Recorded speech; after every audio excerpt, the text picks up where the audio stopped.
There's a lot of background. You can hear background noise? Yeah. Can we all go on mute? All right. So we heard from Cindy about the customer-centric mindset on innovation and digitalization. Let me welcome our second guest for today, Carl Weiss, CTO and VP at Caterpillar. The youngest amongst 11, born in a dairy farm in Indiana. As I call him, the son of the soil, spent 30 plus years in Caterpillar, has seen multiple generations of technology. It's great to have you, Carl. Welcome. Thank you, Sandy. Good to be here. All right, we'll dive into our session, make the most of the 15 minutes we have with Carl. Carl, the first thing which comes to my mind is being in an organization for 30 plus years, you've seen pretty much the evolution of the changes in customer desires, the change in customer attitude. You've seen the change in technology, the way digital has itself evolved. Talk to us about how that journey has been for you from an analyst to a CTO and with that landscape of digital. And also slightly touch upon how it has changed post this new normal and the pandemic. Has it really changed? You know, we don't see the why changing, but definitely the how changing. So if you could talk through that, that would be great. That's great. That's a broad topic. To say that technology landscape has changed dramatically in the course of my career would be an understatement. But I would also say that the why, as you said, hasn't changed. We've always worked to help our customers succeed. And really through digitization, we're better able to understand our customers' needs and to respond. And so in improved technology, we've really helped our customers work smarter by using advanced analytics, big data. We help our customers manage and monitor their assets, whether they own cat products or a fleet of hundreds of mixed fleet products. So these technologies really focus on telematics. We connect the assets to our customers and give them real-time data so they can do a better job of managing their business. And it also helps us manage our business better by being smarter about how our products are used, how to better improve them over time so that we can serve those customer needs best. So we've always been focused on the customer, but now with these tools, we can operate faster, we get deeper insights, and we're able to help them in ways that just weren't possible. Just an example real quick. I was just at a mine site in Australia where I met a customer, an operator who had operated our equipment for 35, 40 years, and he was going to retire. But as we put him in a remote station where he was able to operate 3 dozers at one time from a comfortable seat in a trailer close to the site, he extended his working years. He decided not to retire. He enjoyed his work. It wasn't hard on his body anymore. So it's just an example of bringing the technology to life for our customers. And then maybe I'll just finish by talking about the pandemic or post-pandemic work environment. I'm hoping to get to post-pandemic soon, but I think it really forced us to be able to collaborate digitally in a more effective way, which is opening up global collaboration even further than it was. It kind of gave us a step up in our skill level at collaborating remotely, which is enabling us to do more global projects together. So it did benefit us already in that space. Yeah, I think, Carl, you make an interesting point that it is really accelerated actually the co-creation in some which ways. Um, the other thing which we speak about today, Carl, is the fact that we are living in a distributed world. I take this example that we've had 1,500 people in one center to now 1,500 centers literally.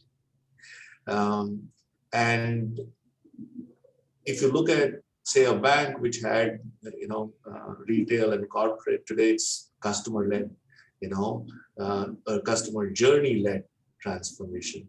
And somewhere I've heard about, Caterpillar's focus on customer and customer journey-led transformation. So if you could just talk to us about how you are bringing this distributed world much closer, and also touching upon India and what does India do as a center, as an R&D center and a hub for innovation? Yeah, great question. I think one of the important elements of a distributed workforce and a global workforce is having sharing a framework for how we develop product, develop technology.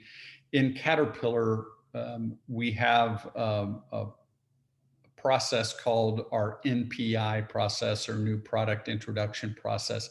It's a well-documented process. It's a process that is used consistently across the world. And so all of our employees can take faith in knowing, okay, this is my part in that process. This is how it's working. Here's where we're at. Here's where we're going next. And that common framework really allows people from all over the world to collaborate successfully on the same program.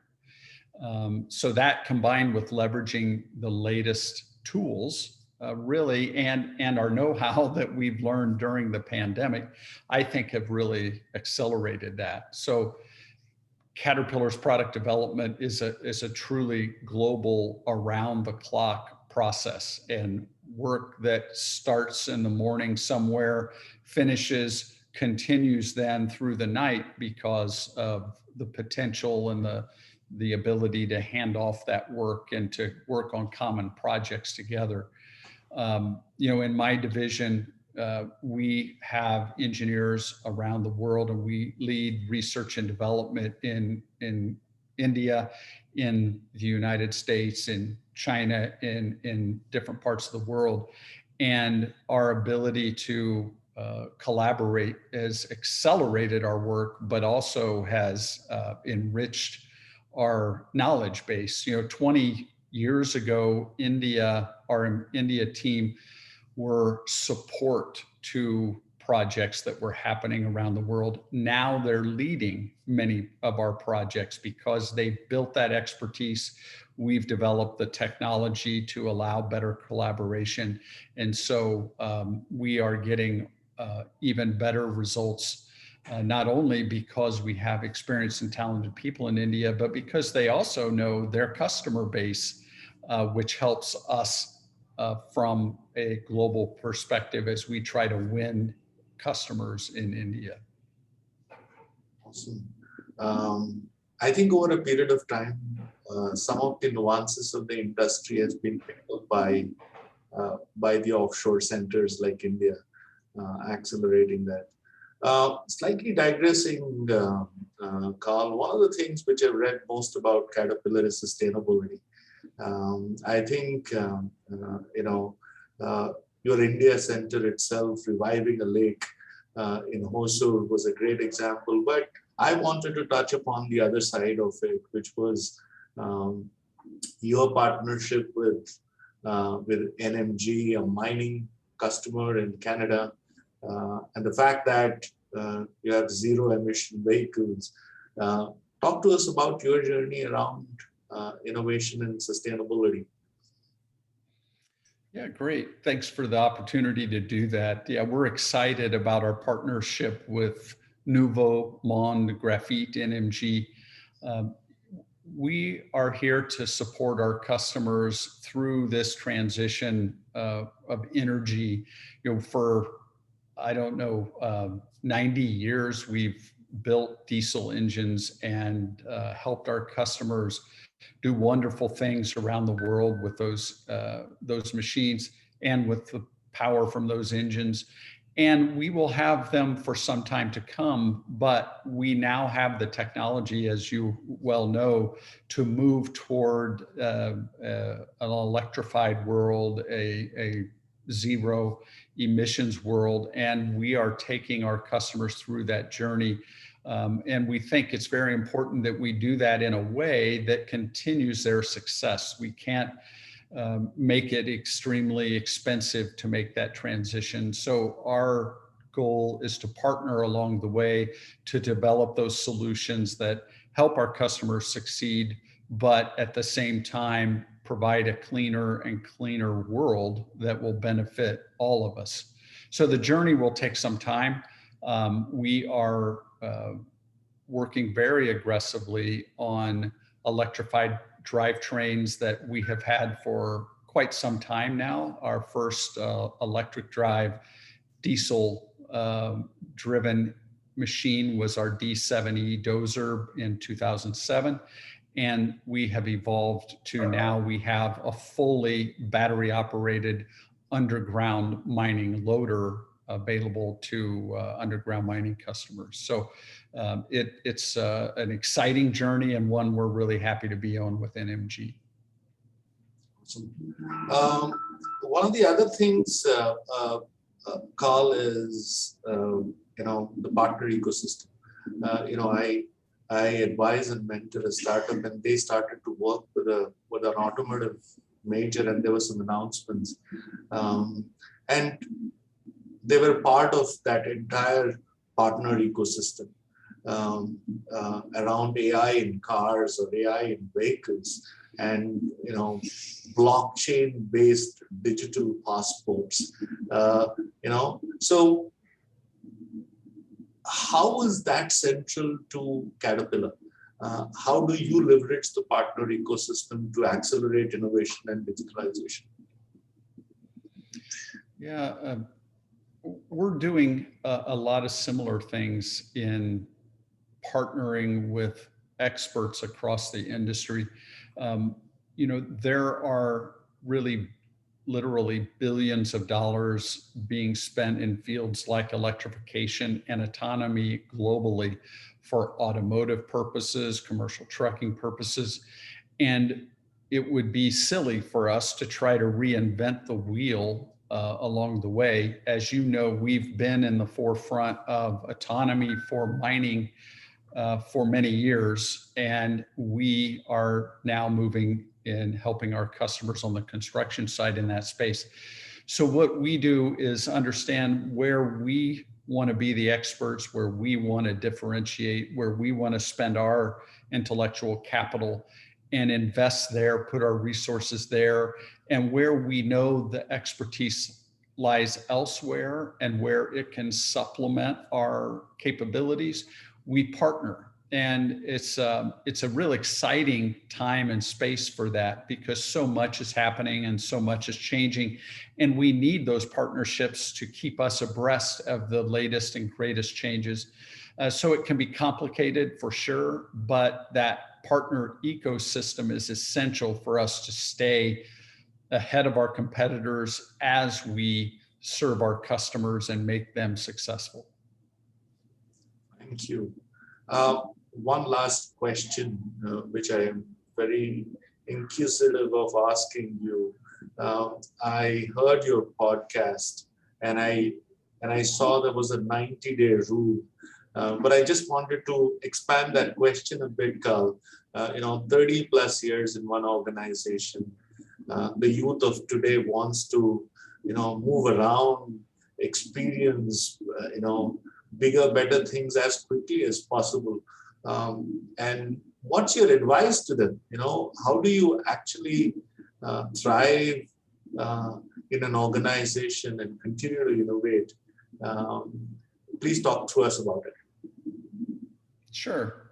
I've had a wonderful career at Caterpillar, and I think there are some keys to that. And I'll come back to the 90-day rule then at the end, perhaps. But I find that what brought me to Caterpillar initially was I really enjoyed mechanics and large machines, and really wanted to. That excited me to be involved with a company like Caterpillar. But what I found over time was what kept me at Caterpillar were two things. One was the customers that I met and I helped. At Caterpillar, our purpose statement is our solutions help our customers build a better world. And we truly feel that and believe that. I know hundreds and perhaps thousands of customers in my career, and I am very invested in their success and making them productive and safe with our equipment. And so that passion for a customer permeates Caterpillar. And we get up every day excited to do that. And if you find a job in a company that does that for you, then you will have a long and successful career.